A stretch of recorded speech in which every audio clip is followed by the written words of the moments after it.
Hello friends, आज का हमारा टॉपिक रहेगा द्विघात बहुपद। द्विघात बहुपद या इसे हम द्विघात समीकरण भी कह सकते हैं। द्विघात समीकरण भी इसे हम कह सकते हैं। क्या होता है? देखिए, द्विघात बहुपद का जो एक मानक रूप है वो ये है: A X square plus B x plus C is equal to zero. यहाँ आपके ए, बी और सी जो है ये आपकी अचर पद हैं। अचर पद मतलब वास्तविक संख्याएं हैं। वास्तविक संख्याएं हैं जिनके मान हमें ज्ञात हैं या ज्ञात होंगे। और ये जो x है, यहाँ आपके x का जो मान है यह आपका एक चर पद है। चर पद मतलब अज्ञात। अज्ञात मतलब जो हमें ज्ञात नहीं है, चर पद है। ठीक है। एक बात और, जो आपका द्विघात बहुपद का जो मानक रूप होता है A X square plus B x plus C is equal to zero, इसमें आपके ए का मान जो है ये जीरो नहीं होना चाहिए। क्यों नहीं होना चाहिए? इसे समझने से पहले हमें ये समझना होगा कि द्विघात बहुपद के अलावा भी क्या कोई और बहुपद भी होते हैं। तो देखते हैं हम बहुपद के प्रकार। बहुपद के प्रकार। देखिए, मैं एक चीज़ लिखता हूँ: 2x प्लस 3। दूसरा 2x square plus 3x plus 4। तीसरा मैंने लिख दिया 2x की घात 3 प्लस 3x की घात 2 प्लस 4x प्लस 5। अब आप इसमें देखिए कि जो घात है वो आपके घटते हुए क्रम में है। यहाँ पे आपकी x की घात 1 है और यहाँ आपके x की घात 0 है। यहाँ x की घात 2 है, यहाँ x की घात 1 है, यहाँ x की घात 0 है, यहाँ x की घात 3 है, यहाँ x की घात 2 है, यहाँ x की घात 1 है और यहाँ पे x की घात 0 है। तो जहाँ x की घात 1 हो इसे हम बोलेंगे रैखिक बहुपद। इसे हम बोलते हैं रैखिक बहुपद। और जहाँ x की घात 2 है इसे हम बोलते हैं द्विघात बहुपद। इसे हम बोलते हैं द्विघात बहुपद। और जहाँ x की घात 3 है इसे हम बोलते हैं त्रिघात बहुपद। इसी प्रकार से अन्य भी प्रकार के बहुपद हो सकते हैं। अब हम एक बिल्कुल ढंग से देखते हैं।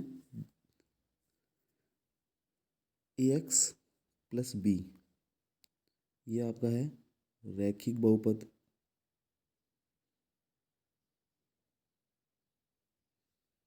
ए X square plus B x plus C, ये आपका है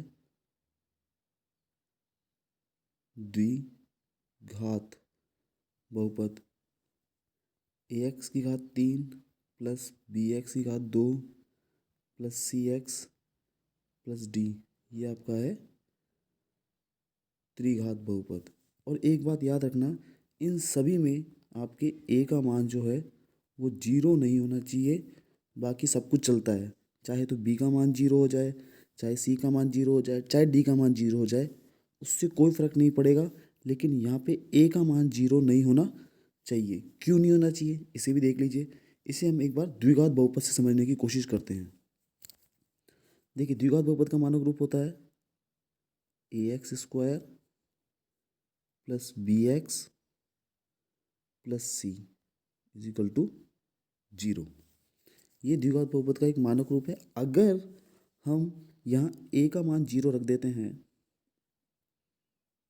मगर ए का मान आपका 0 हो जाता है तो देखिए ये आपका 0 गुणा एक्स की घात 0 एक्स की घात 2 plus B x plus C is equal to 0। हम जानते हैं कि किसी भी संख्या को 0 से गुणा करते हैं तो वो पूरा ही 0 हो जाता है। तो ये तो पूरा आपका 0 हो गया, इसका मतलब यहाँ पे कुछ नहीं बचा। अब देखिए क्या बच गया आपके पास, B x plus C is equal to 0। आपने क्या देखा, ये क्या बन गया, आपका एक रैखिक बहुपद बन गया। हमने बात करी थी द्विघात बहुपद की, हम सवाल निकालना चाहते हैं द्विघात बहुपद का, लेकिन अगर ए का मान ही 0 हो गया तो ये आपका एक रैखिक बहुपद बन जाएगा। इसलिए किसी भी फॉर्मेट में, भले ही वो रैखिक बहुपद हो, भले ही वो द्विघात बहुपद हो, या फिर भले ही वो आपका त्रिघात बहुपद हो, वहाँ पे आपके एक्स ए का मान आपका 0 नहीं होना चाहिए। चलिए अब हम एक उदाहरण से समझते हैं, लेकिन उदाहरण से समझने से पहले हमें ये समझना होगा कि द्विघात बहुपद के शून्यांक क्या होते हैं। कई बार लिखा हुआ आता है शून्यांक। शून्यांक का मतलब होता है आपके एक्स के मान।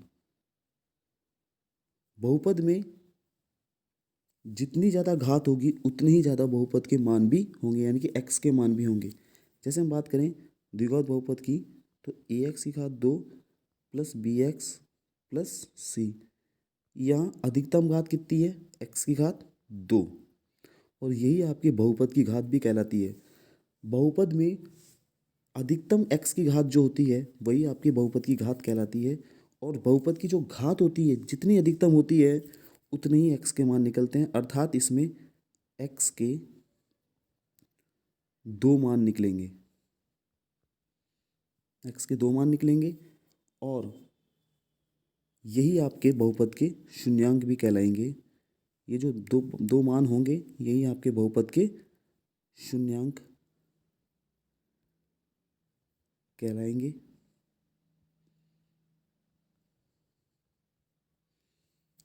ठीक, ओके स्टूडेंट्स,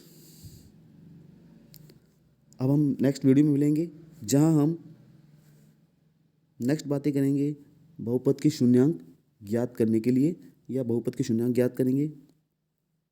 तो मिलते हैं अगले वीडियो में, बाय।